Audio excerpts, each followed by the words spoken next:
Pada tanggal 1 yang lalu, di dalam ibadah, Tuhan sudah memberikan sesuatu sebagai hari yang pertama, awal yang pertama. Saudara, tahun 2024 ini Tuhan memberi tema bagi gereja kita di seluruh Indonesia, bahkan sampai ke bangsa-bangsa. Dari gembala pembina kita Pak Niko menyampaikan tema bangkit dan jadi teranglah. Rasanya saudara memang kita perlu terus mengalami kebangkitan demi kebangkitan, bukan karena kita belum bangkit. Tapi kita tahu apa yang terjadi di dalam kehidupan kita ini. Kita mengalami berbagai hal, pergumulan, tantangan-tantangan yang mencoba menggoyahkan kita, yang mungkin juga mencoba menjatuhkan kita. Tetapi saudara, Alkitab berkata tidak dibiarkan orang benar itu jatuh, tetapi dia akan dibangkitkan lagi. Amin saudara.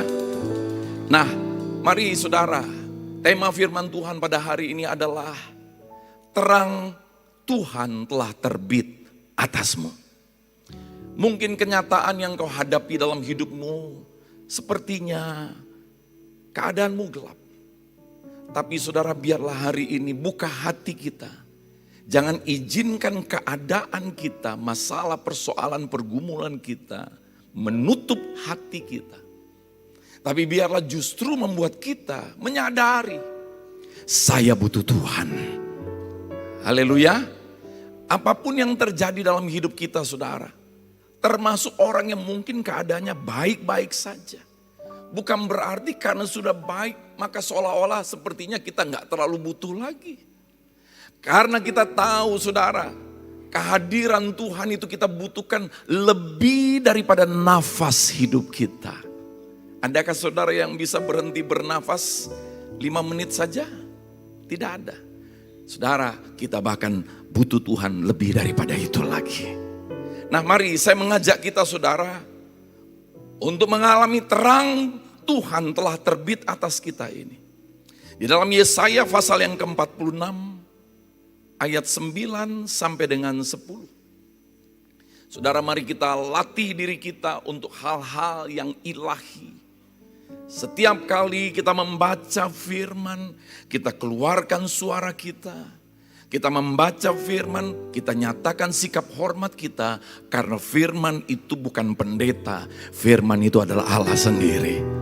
Amin saudara. Maka kita boleh bangkit berdiri saudara. Dan saudara boleh menyatakan sikap saudara sama Tuhan tanpa harus disuruh-suruh.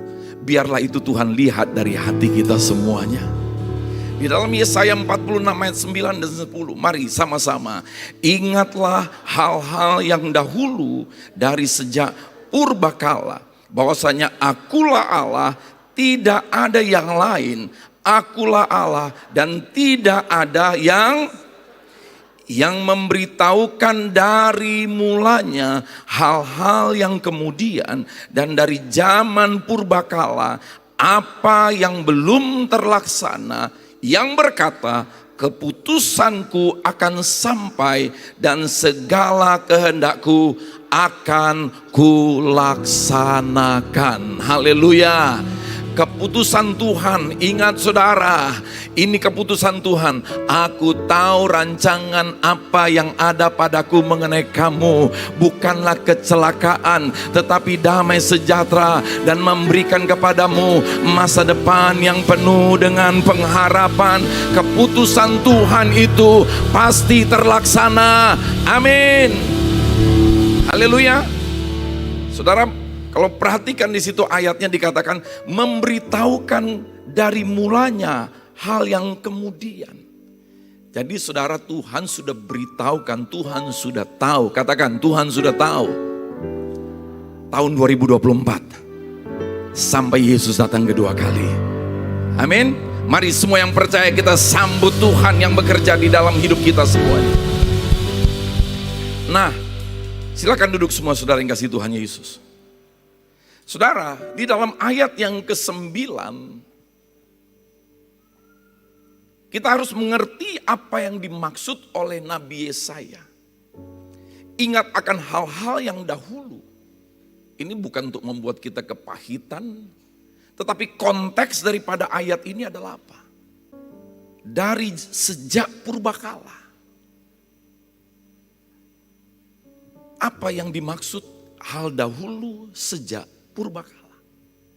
Saudara, apa yang Tuhan sudah buat di masa-masa yang lalu, dari zaman semenjak Adam dan Hawa. Kenapa penting untuk kita melihat hal ini, saudara? Supaya iman kita menjadi kuat. Mari 2024 hidup dengan iman Kristus. Katakan hidup dengan iman Kristus. Bukan iman pribadi. Bukan iman manusia. Bukan iman pendeta. Iman Kristus. Kenapa iman Kristus, saudara? Karena iman Kristus adalah iman yang memiliki fondasi, konstruksi, dan bangunan yang kuat dan kokoh. Kalau engkau memiliki iman itu, maka engkau akan mengalami satu kekuatan yang berbeda untuk menghadapi segala keadaan dan situasi. Tuhan tidak hanya mau kita, saudara, meminta kepada Tuhan. Tetapi Tuhan ingin kita menjadi kuat, saudara. Memiliki fondasi, konstruksi, bangunan yang kuat. Kenapa iman Kristus? Karena iman Kristus, iman yang sudah teruji dan terbukti. Dari sejak zaman dahulu, dari sejak purbakala. Saudara, kita mengetahui satu teori, satu ilmu pengetahuan tentang kesehatan. Ternyata ilmu itu kemudian tidak berlaku lagi. Karena setelah diuji kemudian hari, ternyata ada perubahan.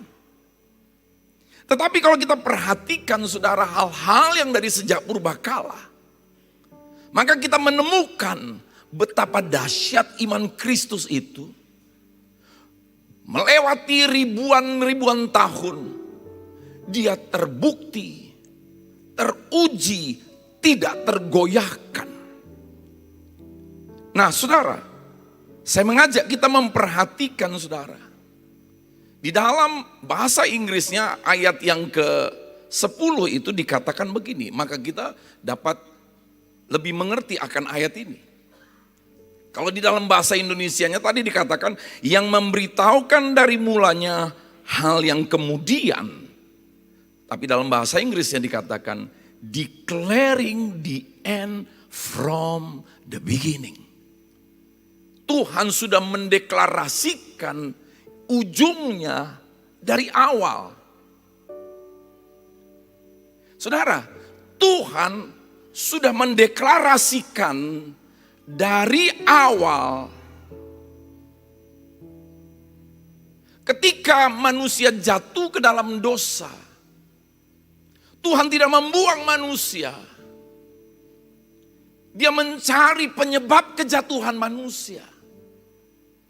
Kitab Kejadian pasal yang ketiga ayat 15 mencatat, saudara, bahwa manusia jatuh karena manusia menolak apa yang Tuhan taruhkan. Menerima apa yang iblis taruhkan. Di dunia ini ada dua agenda, katakan ada dua agenda. Agenda kerajaan terang, agenda kerajaan gelap. Nah, iblis menaruhkan sesuatu kepada manusia. Memakan buah pengetahuan yang baik dan yang jahat. Tujuannya singkat saja, saudara, langsung. Supaya manusia berkuasa seperti yang dikehendaki iblis. Tuhan menciptakan Bapak Ibu Saudara dan saya dan semua manusia diberi hak untuk berkuasa. Tapi seperti yang Tuhan inginkan. Dan iblis pun mau meniru itu. Dia menawarkan kekuasaan kepada manusia seperti yang iblis inginkan. Dan ketika kemudian manusia merasa sudah berkuasa, dia tidak lagi butuh Tuhan, dia terpisah dari Tuhan. Tuhan tidak membuang manusia, tapi kemudian Tuhan berjanji. Dan inilah penginjilan yang pertama di muka bumi setelah kejatuhan manusia. Di dalam Kejadian pasal yang ketiga ayat 15 saudara, dikatakan ini janji Tuhan. Aku akan mengadakan permusuhan antara engkau dan perempuan ini. Antara keturunanmu dan keturunannya. Keturunannya akan meremukkan kepalamu dan engkau akan meremukkan tumitnya. Proto-evangelio, penginjilan yang pertama di muka bumi ini. Semenjak zaman Adam dan Hawa, Tuhan menyatakan kekuasaannya. Bahwa melalui keturunan seorang wanita. Wanita yang mulai dari Hawa ini, terus ribuan tahun kemudian saudara, dinubuatkan oleh para nabi, digambarkan oleh para nabi. Tidak ada manusia di muka bumi ini yang hadir, yang jauh sebelumnya sudah diberitakan dari kitab Kejadian. Tidak ada. Bukan satu orang yang memberitakan. Banyak nabi di waktu yang berbeda, di tempat yang berbeda, tidak kenalan, tidak janjian. Semua jelas benang merahnya menceritakan akan datangnya Mesias turun dari surga. Dia bukan lahir dari perkawinan, tapi dia datang dari seorang perawan. Tempat lahirnya jelas langsung disebut di kota Bethlehem. Dan persis kedatangannya seperti yang dinubuatkan para nabi.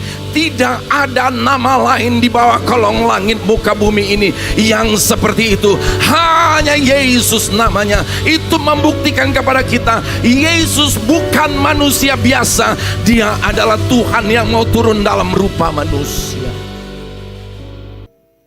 Saudara, manusia jatuh dalam dosa dan makin berdosa dan makin jahat dan makin rusak. Janji Tuhan tetap digenapi. Haleluya.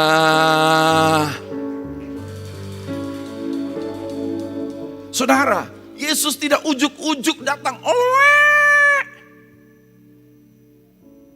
Dia bukan manusia yang mau menjadi Tuhan. Tidak ada manusia yang mampu menjadi Tuhan, saudara. Dia persiapkan semua perjalanannya, rutenya, infrastrukturnya. Persis yang disebutkan oleh para nabi. Tibalah hari H. Katakan hari H.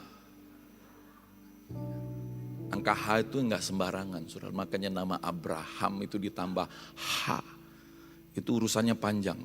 Ganti akte lahir, ganti surat baptisan, ganti KTP. Kalau udah nikah, ganti akte nikah. Mesti ke pengadilan, urusannya panjang itu, saudara. H itu ini, saudara. Katakan H. H. H itu nafasnya Tuhan. Amin. Makanya hari H. Tibalah hari H. Dia hidup di muka bumi. Dia melakukan apa yang manusia tidak mampu lakukan. Yang lumpuh berjalan. Yang buta melihat. Yang mati bangkit. Dia memberikan, menyingkapkan keilahian. Yang mengagumkan begitu banyak orang. Tetapi manusia menolak. Manusia membenci dia. Manusia menangkap dia. Manusia menyiksa dia. Dia tidak berhenti, saudara. Dia bisa saja melawan. Oh, di atas kayu salib. Dia tetap menyerah dirinya. Dia tidak melawan, saudara. Untuk apa? Untuk keselamatan bagi saudara dan saya, bagi seluruh umat manusia. Di atas kayu salib, bahwa keturunan wanita itu, keturunan yang lahir melalui Maria itu meremukkan pekerjaan si jahat. Kemenangan sudah diberikan oleh Tuhan Yesus. Yang percaya sorakan haleluya. Saudara, iman kita bukanlah iman yang berasal dari agama. Iman yang benar-benar iman datang dari surga. Kristus namanya. Jangan kita salah mengerti. Aku beriman punya jodoh, aku beriman punya rumah. Itu bukan beriman, itu berharap. Karena iman sesungguhnya adalah Kristus.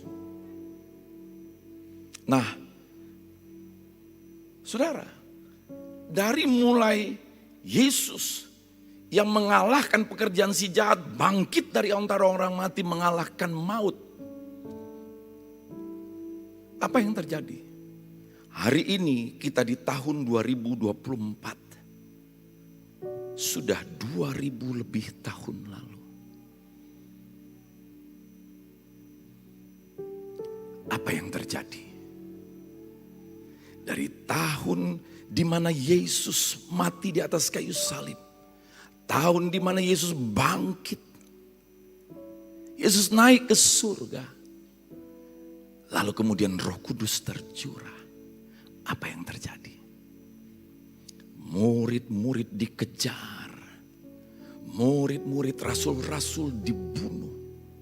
Tapi iman dalam Kristus tidak berhenti. Haleluya. Apa yang Yesus katakan, kamu akan menjadi saksiku dari Yerusalem, Yudea, Samaria, sampai ke ujung bumi. Tanpa pesawat terbang, tanpa alat komunikasi, tanpa panitia, tanpa brosur. Terjadi saudara, tidak ada berita yang paling menyebar di seluruh muka bumi ini selain Injil namanya saudara. Yang sudah 2000 lebih tahun lalu.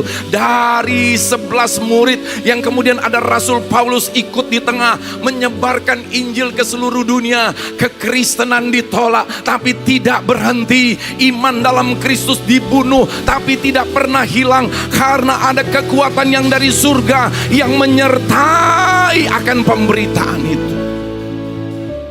Saudara, kalau kita ada di tahun 2024, kita mundur ke tahun di mana murid-murid menerima Roh Kudus. Itu serem saudara. Mereka memberitakan Kristus, itu serem karena mereka dibunuh. Tapi apa yang terjadi? Peradaban dunia ini sudah membuktikan kuasa daripada proto evangelio itu. Kuasa dari kabar baik Injil itu saudara. Miliaran manusia sudah percaya kepada Yesus. Miliaran manusia sudah menerima Yesus. Miliaran manusia sudah mengalami Yesus. Kita melihat begitu banyak kesaksian demi kesaksian. Bukti bahwa apa yang dari zaman purbakala itu sudah teruji, sudah terbukti. Mari sambut kuasa kebangkitan Kristus bagi hidup kita. Jadi hari ini kita masuk tahun 2024. Tuhan sudah tahu bukan hanya sampai bulan Desember. Kalau kita ada di 2024, masa depan kita. Di depan kita. Dengarkan Bapak Ibu Saudara. Apapun keadaanmu, apapun situasimu, yang Tuhan sediakan hanya nasib baik. Tidak ada nasib buruk. Haleluya.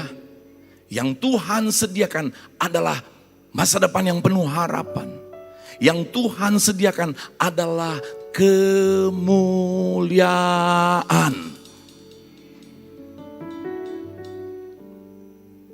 Sekarang pertanyaannya, di mana hidupmu dimulai? Apakah di dalam Kristus? Kalau di dalam Kristus jelas kemuliaan, masa depan yang penuh harapan. Ataukah hidup kita dimulai dari agama Kristen?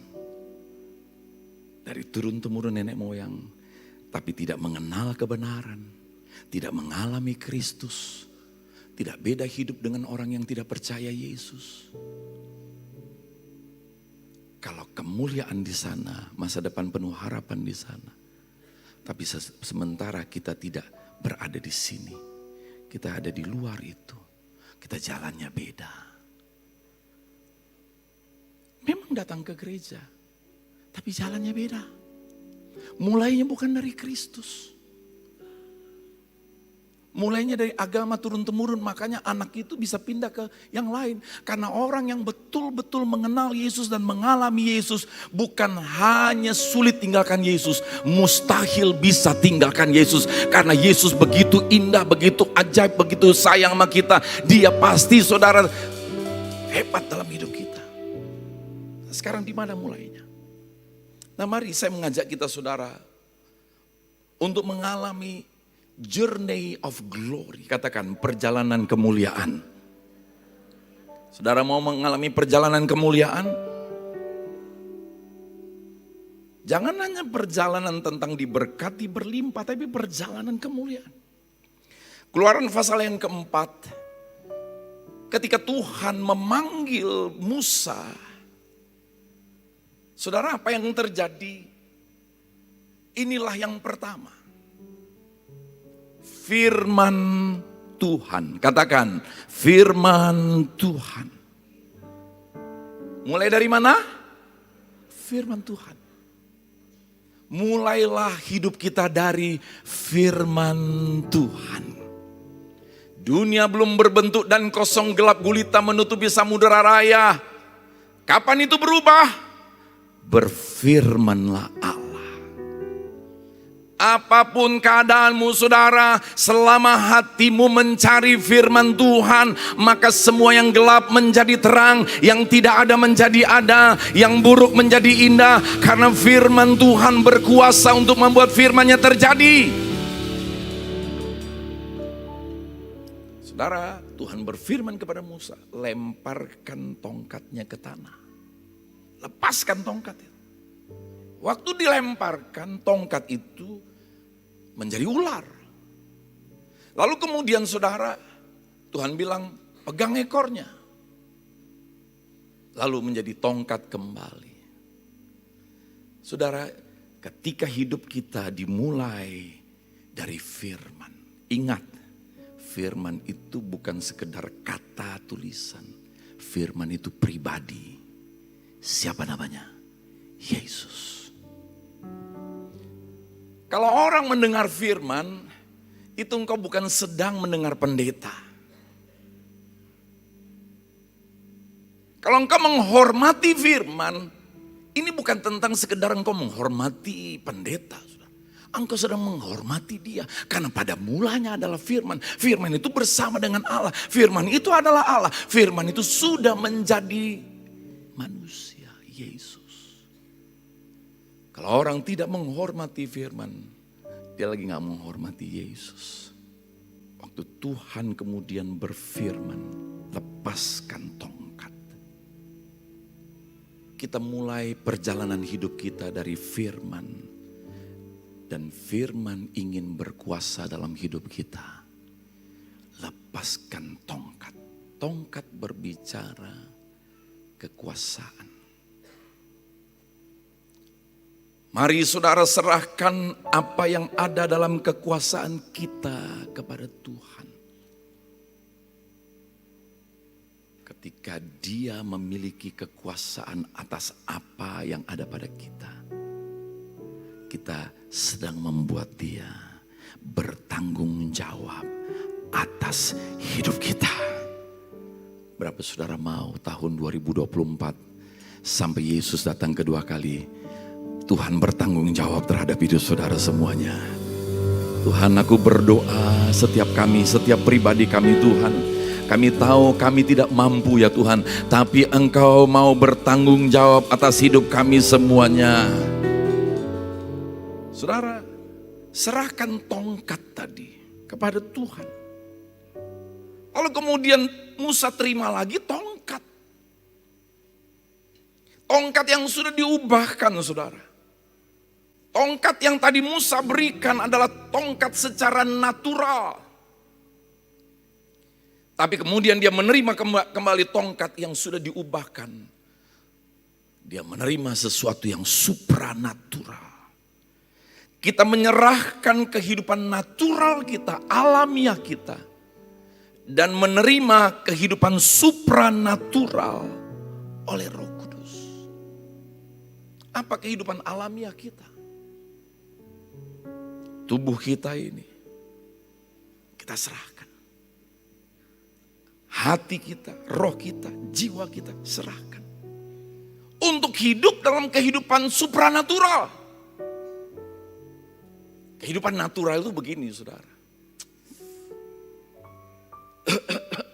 Batuk ya Pak? Iya, soalnya lagi musim. Itu natural. Saudara tolong ya. Pak, Bapak makan durian ya? Iya, soalnya lagi musim. Kalau itu boleh. Tapi kalau yang kayak tadi saudara, batuk ya Pak? Iya, soalnya lagi musim. Jangan bilang begitu. Batuk ya Pak? Iya, sudah kuterima kesembuhan. Itu dia, supranatural. Haleluya. Jangan mau ikut musim dong. Saudara, apa yang terjadi ketika Musa menerima kembali tongkat supranatural ini? Tongkat itu dia angkat, laut terbelah. Ketika tongkat itu dia pukulkan ke bukit batu, saudara, keluar air. Anak kecil memberi 5 roti 2 ikan. Sedikit sekali di depan mata manusia. Tapi itulah yang dia punya. Dia serahkan yang natural, yang supranatural datang. Ketika di Kana ada perjamuan. Anggur sudah habis. Yang ada adalah air bekas cuci kaki. Air kotor. Diserahkan ke Tuhan menjadi anggur yang manis. Air cuci kaki itu berbicara tentang apa saudara? Perjalanan hidup kita yang kotor. Diserahkan kepada Tuhan. Diubahkan menjadi perjalanan yang manis kembali. Mari kita sambut Tuhan yang mengubahkan hidup kita. Seorang janda di Sarfat saudara. Minyak yang dia punya itulah yang terakhir. Secara natural. Kalau dia serahkan semuanya habislah sudah. Tapi dia taat, dia serahkan kepada Tuhan. Yang supranatural datang. Haleluya.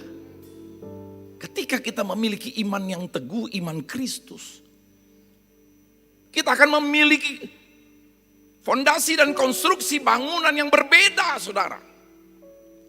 Saudara, Mazmur 119 ayat 105 berkata, firman-Mu pelita bagi kakiku, terang bagi jalanku. Berapa saudara mau jalan hidup saudara terang? Dengarkan, terima, percaya firman-Nya, taati firman-Nya, maka semua yang natural akan diubah menjadi supranatural. Yang percaya katakan amin, saudara. Mari angkat tangan kita bersama-sama. Firman-Mu pelita bagi kakiku, terang bagi jalanku. Firman-Mu Tuhan, firman-Mu pelita bagi kakiku, terang bagi jalanku, terang bagi jalanku. Waktuku bimbang, waktuku bimbang, dan hilang jalanku, tetaplah di sisiku, dan takkan ku takut, asal Kau di dekatku, besertaku selamanya. Mari sambut firman-Mu, pelita bagi kakiku, terang bagi jalan, terang bagi jalanku. Mari yang mau menerima terangnya katakan, terang bagi jalanku.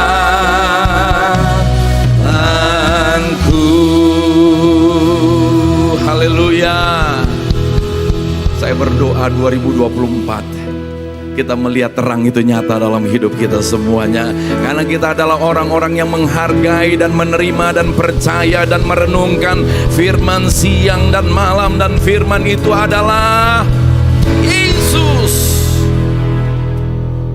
Saudara, ketika memasuki tahun 2024, akhir tahun 2023, saudara, tanggal 31 malam, tiba-tiba Tuhan itu taruhkan sama saya tentang Keluaran pasal yang keempat ini, saudara. Ular. Nah, saya tidak mengerti apa ini ular. Lalu seminggu yang lalu, saya baru dapat mulai heboh tentang tahun 2024 menurut tahun Chinese adalah tahun apa? Naga. Tentu kita bukan soal mau ikut itu, saudara. Tapi kita tahu orang Chinese di muka bumi ini miliar. Sehingga jumlahnya banyak pengaruhnya. Dan yang mengikuti tahun Chinese ini bukan hanya orang agama tertentu. Tapi semua orang Chinese, bahkan orang yang non-Chinese pun seperti tahun Ibrani diikuti juga oleh orang-orang Jawa, oleh orang Batak yang Kristen percaya Yesus, kan begitu kan, saudara. Tahun naga katanya. Naga, kata naga ini berasal dari Sansekerta, saudara. Ular kobra. Itu artinya kekuasaan. So di dunia ini, iblis ingin membuat manusia berkuasa dengan apa yang dikehendakinya. Karena dia mau meniru Tuhan yang ingin juga membuat manusia berkuasa sesuai kehendak Tuhan. Salah satu sifat ular adalah apa? Suka tempat yang kotor. 2024, jangan biarkan hati kita lama-lama kotor. Oh iya, di dunia ini bisa ada yang mengotorin kita. Banyak sekarang, saudara, ini bisa mengotorin kita. Tapi sadari, jangan biarkan hati kita dikotori. Orang yang mau hatinya bersih, itu adalah orang yang mau hatinya dipenuhi oleh Roh Kudus yang membawa firman. Kita bicara firman bukan hanya di gereja, bukan hanya di kamar. Tapi kita merenungkan firman pada saat kita di kendaraan, di tempat umum, dimanapun kita berada, saudara. Saya mau katakan kepada saudara, orang yang serius merenungkan firman siang dan malam, orang yang serius menginginkan firman terjadi dalam hidupnya, jelas engkau gak perlu khawatir akan hidupmu, masa depanmu pasti terang benderang. Mazmur 25 ayat 12 dan 13, biarlah ini menjadi firman yang terjadi dalam hidup kita. Siapakah orang yang takut akan Tuhan? Kepadanya Tuhan menunjukkan jalan yang harus dipilihnya. Orang yang takut akan Tuhan selalu menselaraskan hatinya dengan firman. Menselaraskan perkataannya, tindakannya, pemikirannya, reaksinya. Ketika engkau menghadapi sesuatu yang negatif, yang buruk, yang gak baik, yang jahat, di situ ketahuan apa isi perbendaharaan hati. Di situ. Apa reaksimu? Saya berdoa, reaksi kita makin berubah, reaksi kita makin dibaharui, reaksi kita makin benar, reaksi kita makin kudus, reaksi kita makin memuliakan nama Tuhan. Justru di dalam keadaan yang buruk sekalipun juga, yang percaya katakan amin. Maka apa yang terjadi? Orang itu sendiri akan menetap. 2024, semua jemaat di sini bahagia. Bukan hanya kita, tapi anak cucu kita mewarisi Tuhan yang memberkati kita semuanya. Amin. Saudara,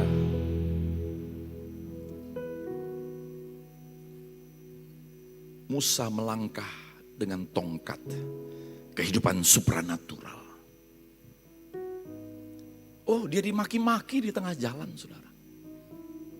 Yang maki-maki dia adalah orang-orang yang sudah melihat kebaikan Tuhan.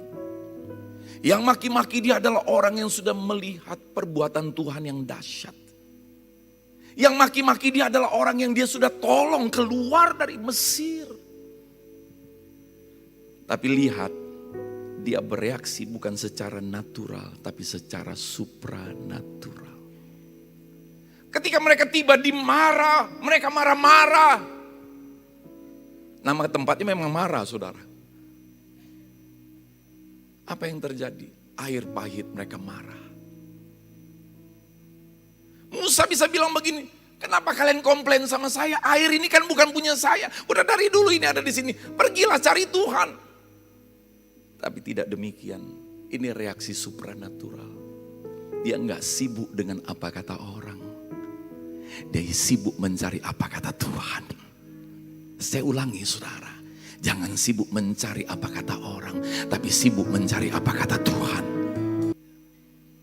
1 Korintus 6 ayat 19 sampai dengan 20. Inilah rute perjalanan hidup kita. Atau tidak tahukah kamu bahwa tubuhmu adalah bait Roh Kudus yang diam di dalam kamu. Roh Kudus yang kamu peroleh dari Allah. Dan bahwa kamu bukan milik kamu sendiri. Boleh enggak jadi orang Kristen enggak doa? Buktinya Tuhan enggak pernah datang songgak kita, dijewer kita, ditarik kita saudara. Boleh enggak? Karena kekristenan bukan tentang harus, tapi hatinya enggak mau. Kekristenan tentang hati yang merindukan Tuhan. Boleh enggak kami enggak ke gereja? Boleh enggak ditabung gerejanya sekali setahun? Sebenarnya gampang ngomong gitu saudara. Boleh enggak makannya sekali setahun aja? Minum sekali setahun boleh enggak? Boleh enggak kita sekali sebulan beribadah ke gereja? Boleh enggak kita di gereja enggak kasih persembahan? Boleh enggak kita enggak mengembalikan persepuluhan? Pertanyaannya bukan itu. Pertanyaannya, hidupmu milik siapa? Waktumu milik siapa? Boleh enggak di gereja saya sambil WA-WA-an? Oh, kalau istri lagi menunggu waktu kelahiran ya memang tentu saudara mesti koordinasi itu. Kalau keluarga ada emergency di rumah sakit, mungkin saudara perlu lihat handphonemu. Tapi masa tiap minggu keluarga emergency terus? Masa setiap minggu istri melahirkan terus? Saudara, pertanyaannya adalah apa? Apakah waktumu milikmu? Apakah hidupmu milikmu? Apakah handphonemu milikmu? Terbukti satu saat dia bisa hilang. Apakah harta kita milik kita? Apakah pekerjaan kita milik kita? Jangan heran saudara kita jadi kecewa. Bukan karena Tuhan tidak mau memberkati kita. Tapi karena sebenarnya sesungguhnya hidup kita milik kita. Lalu kita jalan sendiri menurut cara kita. Lalu kita jalan di jalan yang Tuhan tidak ada di situ menolong memberkati kita. Kita bukan jalan di jalur yang jelas ini. Menyerahkan hidup kepada Tuhan, menerima kehidupan supranatural, bereaksi secara supranatural, hidup oleh firman, takut akan Tuhan. Tubuhnya jadi baitnya Tuhan, miliknya Tuhan. Dan dalam ayat berikutnya dikatakan saudara, ayat yang ke-20. Sebab kamu telah dibeli dan harganya telah lunas dibayar. Karena itu muliakanlah Allah dengan tubuhmu. Waktu saudara bilang amin, kau sedang muliakan Tuhan. Waktu engkau tepuk tangan, kau sedang muliakan nama Tuhan. Waktu engkau memuji Tuhan, kau sedang muliakan Tuhan. Waktu engkau menyatakan hatimu, engkau sedang memuliakan Tuhan. Waktu engkau baca Alkitab, engkau sedang memuliakan Tuhan. Waktu engkau bernafas, biarlah nafas kita memuliakan Tuhan. Saudara, kalau benda ini sudah dibeli oleh seseorang, sudah dibeli, jangan kaget. Udah dibeli nih, dia udah beli. Lalu saya ambil. Namanya saya apa? Namanya saya apa? Jangan curi hidup yang sudah dibeli oleh Tuhan. Jangan sampai kita tidak menghargai darah yang tercurah, yang sudah menebus, membayar, membeli hidup kita. Sebab itu muliakan Tuhan dengan kehidupan jasmani kita. Muliakan Tuhan dengan pekerjaan kita. Muliakan Tuhan dengan keluarga kita. Bahkan maaf, saya mesti kasih tahu, muliakan Tuhan dengan mata, jangan sembarangan nonton film apa aja. Muliakan Tuhan dengan telinga. Semua yang kudus, semua yang mulia, semua yang mendatangkan kebajikan, pikirkanlah semuanya itu. Mari semua yang percaya katakan amin. Haleluya. Saudara, yang terakhir, ini dia rute perjalanan glory journey kita, perjalanan kemuliaan kita. Hidup dengan kehidupan supranatural oleh firman, bereaksi dengan kehidupan supranatural kita. Kita berjalan dengan firman, kita takut akan Tuhan. Tubuh kita ini sudah ditebus. Untuk apa tujuan semuanya itu? Perhatikan saudara, Matius 28. Karena itu pergilah, jadikanlah semua bangsa muridku, baptislah mereka dalam nama Bapa dan Anak dan Roh Kudus, dan ajarlah mereka melakukan segala sesuatu yang telah kuperintahkan kepadamu, dan ketahuilah menyertai kamu senantiasa sampai kepada akhir zaman. Dia menyertai kita. Dia berjanji menyertai saudara dan saya sampai akhir zaman. Apapun yang terjadi di akhir zaman, ada jaminan penyertaan Tuhan dalam hidup kita. Mari sambut penyertaan Tuhan dalam hidup kita, saudara. Haleluya. Sambut penyertaan Tuhan dalam hidup kita.